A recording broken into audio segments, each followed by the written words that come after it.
so you think you've got financing lined up on your next flip and you still haven't closed on it yet. This is where I advise all my investors or all my people I'm mentoring to take your deal and start putting together scopes of work for your contractors. And very simply, take that budget sheet that we gave you and divide it up into all those categories and make a one-page document for each category. You want to create a scope of work so that these contractors know exactly what they're doing and exactly what you expect of them. The more expectations that you set in those contracts and the more of it you have in writing, the better off you're going to be. With contractors, the more detail you can give them, the better.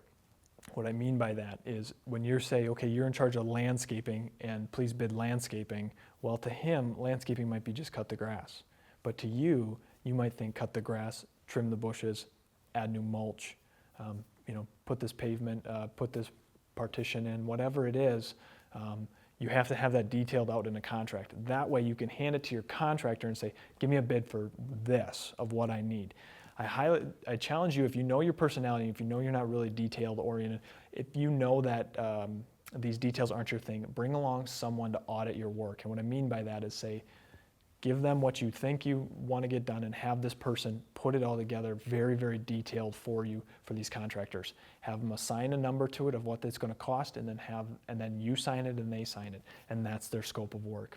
The more detailed, the better. I highly, highly advise you do not pay your people per hour. There are some investors that have people that work for them just per hour. I avoid it like the plague because I've noticed that something that should only take a day ends up taking 2 or 3 or 4 days. I highly advise you to pay per job, pay per scope. That scope that you had, you pay them, and you do not pay them till the scope is complete.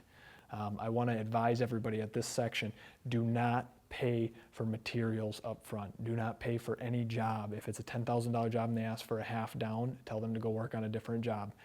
I'm very serious. I've seen investors pay for tile work and pay for tile materials. They gave a contractor a check for $2,000 and they never heard from them again. It's very, very risky. If they don't like your terms of the way that you run business, they can go do business with somebody else. You have to be strong in this or you will be taken advantage of.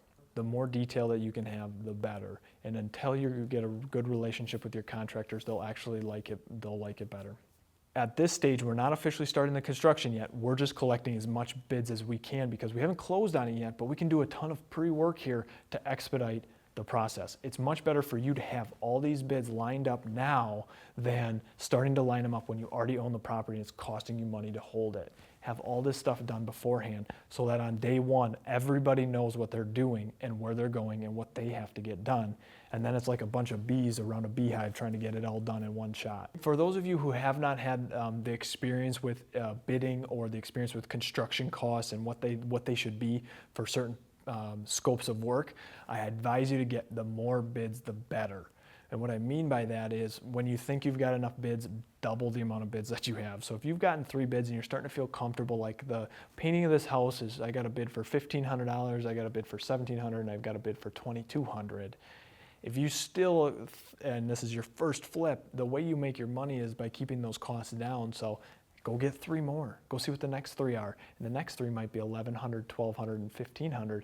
You have a very big pool now to pick from for doing this work. I'll give you a story one time where I had hired one contractor to come do plastering and he never showed up. Never paid him or anything, but he never showed up. So I had to then go hire another contractor or collect bids. I had collected 3 bids and I said, something's not right here. They still seem all very, very high for this work. I had collected another 4 bids on top of that, and the 4th bid, so the 7th bid overall that came in, was a guy that has still worked for me to this day, and he was almost half the cost of the original person that bid the work. As you guys have 3 to 5 to 7 bids for the same contract package, what I like to do right out the gate is throw out the high and throw out the low. I think that the low missed something and the high's overcharging. Then I go, okay, out of these, I say, what is the best bang for my buck here, and who in my stomach or in my gut is telling me is going to be the best person to work with? Who's going to come here and do what I say because this is my job and this is how I make a living for my family. Who makes me comfortable, who makes me uncomfortable, and then finally the reference checks is once I've narrowed it down, and then I do call references and I say, okay, how did this last contractor work out for you? And then based on those, I narrow it down to one or two people. If you really do this process really well on the first couple of flips, you won't have to do it going forward because you've already vetted these people and you already know what their numbers are. And typically, if they know they're in a lot of competition, they're going to bid pretty hard. Let me give you an example of some contractor of work on one of my flips. I did a scope of work with a gentleman to do tile. First time we had ever worked together, everything seemed legit.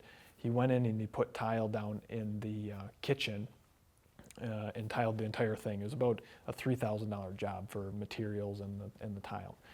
Well, I had shown up once he was done, and the tile was cut so poorly that you could see all the cuts, nothing lined up. It was all uneven, and it wasn't done in quality, workmanlike manner. I refused to pay that contractor. They were upset, obviously, but it was not done correctly for his trade or what he should have, with the standards of what his trade represents. I have the rule of thumb that if I bring in 3 contractors, all who do the same amount of work, and they all say that they would not pay for that work, and they're in the exact same line of business as that person, I won't pay them. If they're not doing a good quality work for a scope of work that you gave them, you do not pay them. They either come up to your standard or they leave. It's very important that if you pay them for some of the work, if they got some of the work done, but if they miss the last 50% of finishing detail, they do not get the full contract price. They only get they only get paid about half as much. When you're putting the scope of works together and you're collecting these bids, the more in writing, the better. The better those expectations, the more in writing,